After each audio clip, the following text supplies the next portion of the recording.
We are from Food Technology Swiss German University. We would like to explain about the vacuum frying. Vacuum frying is one of the widely used frying process, which is used to improve the quality attributes of fried products.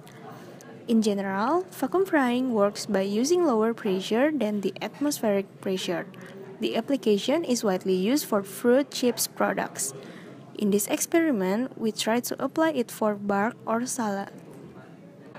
This presentation will be divided into introduction, vacuum fryer principle, how to operate vacuum fryer, vacuum frying system, effect of vacuum fryer, important process parameters, advantages of vacuum fryer, disadvantages of vacuum fryer, what can it be used for, vacuum frying for fruits, what can it not be used for, and the last, application of vacuum fryer. According to the American Heart Association, the leading cause of cardiovascular disease was attributed to high-fat diet, especially foods containing trans fatty acids.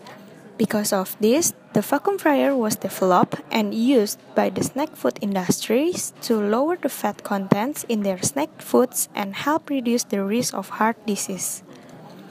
The reason why we use vacuum frying is that we want to maintain natural colors and flavors of the finished product.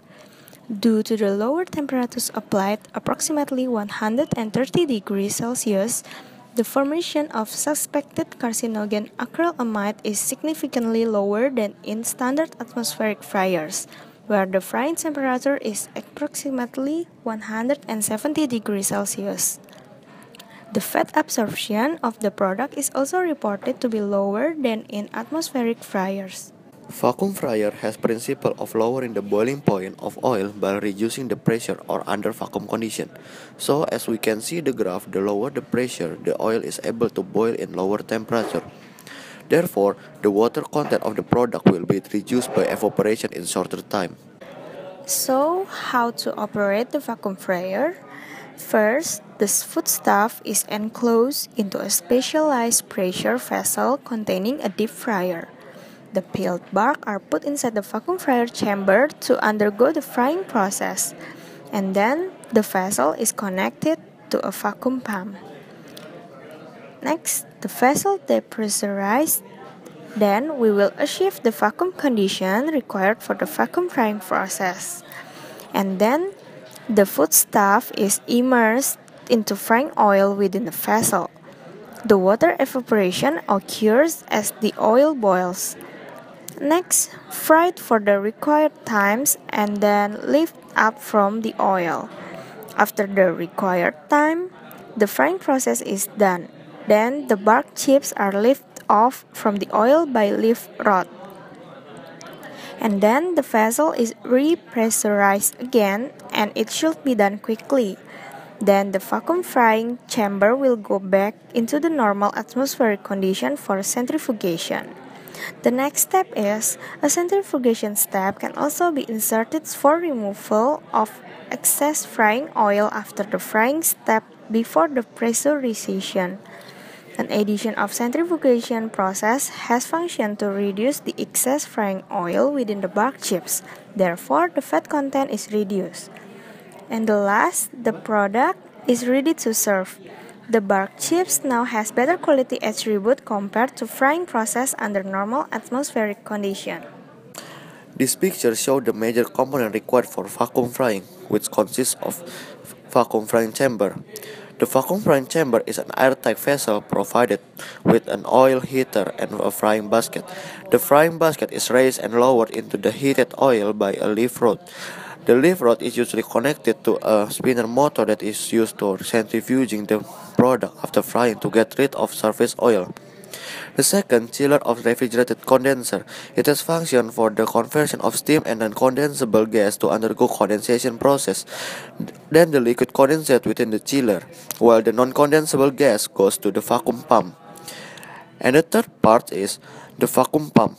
The vacuum pump provides the required low pressure for the process and get rid of non-condensable gases. There are three effects of vacuum fryer. The first one is reduce the formation of acrylamide.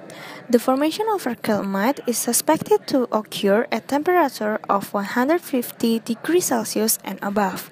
By using vacuum frying, it has been proven that the formation of acrylamide is less due to the lower temperature applied, which is 130 degrees Celsius, compared to the application of frying process under normal atmospheric level, which requires higher temperature. And the second is preservation of natural color and flavors.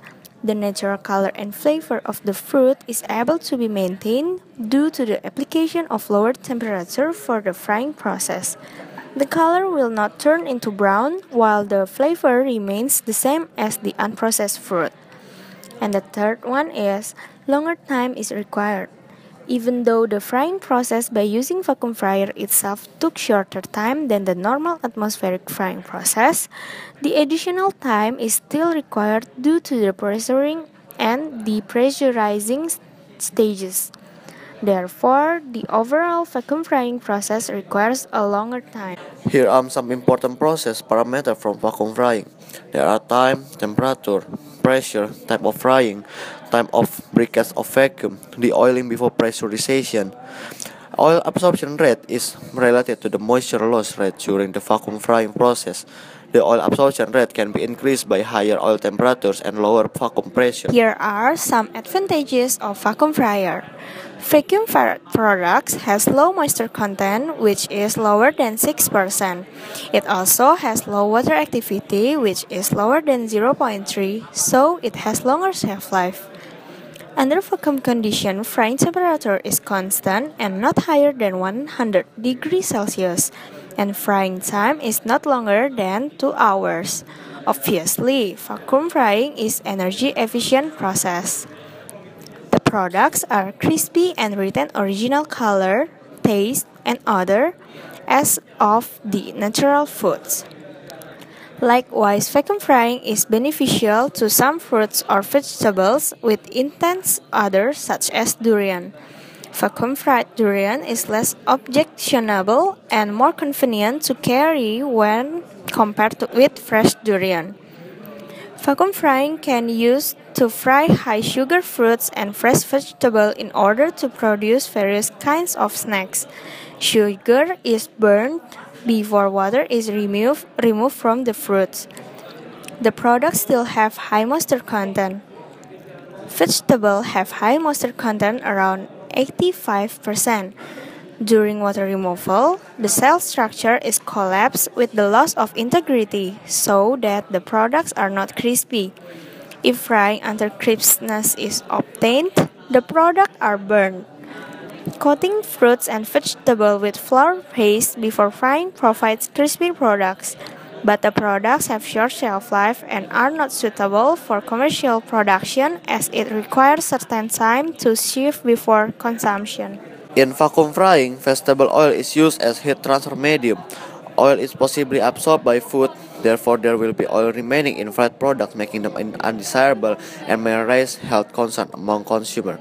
There are many research work which has described techniques to reduce oil absorption during vacuum frying. Pre-coating with guar gum is one of the recommended techniques. Banana coated with guar gum before frying under vacuum has lower oil content of 8% compared to vacuum fried banana without guar gum pre-coating which has 12% oil content. Oil absorption, however, varies with chemical properties of raw material. Different pretreatment techniques and processes will be applied to produce good quality of vacuum fried products. In financial terms, investment cost of vacuum frying process is much higher than that of deep frying. This is because vacuum frying technique is basically designed for large-scale industry. There is a lack of design of vacuum fryer for small-scale production. Small-scale producers such as grower group, small community enterprise, and cooperative find it hard to afford vacuum frying machine and equipment without financial support from government. High investment cost is a considerable disadvantage in implementing vacuum frying in small-scale production. Vacuum frying can be used for potato chips, apple slices, vegetable-based snacks. Every product that's suitable with normal deep frying can also be fried in vacuum frying. Here is the example of vacuum frying for fruits. Fruits may be harvested as unripe fruits. A controlled ripening process is required before vacuum frying. Freezing is a recommended pre-treatment in order to obtain crispy vacuum-fried products. Vacuum frying is the technology which is not suitable for food products that are already not suited for normal deep frying. This technology can only be used for deep frying in vacuum. Other limitation of vacuum frying is it only suitable for vacuum frying. On the other hand, there are always risks when handling vessels with an internal pressure other than the atmospheric pressure. The bigger difference in the pressure, the bigger risk it is. Here is a short video about producing carrot chip using vacuum frying.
Thank you for watching our video about vacuum frying. I hope this information will help you all. Thank you.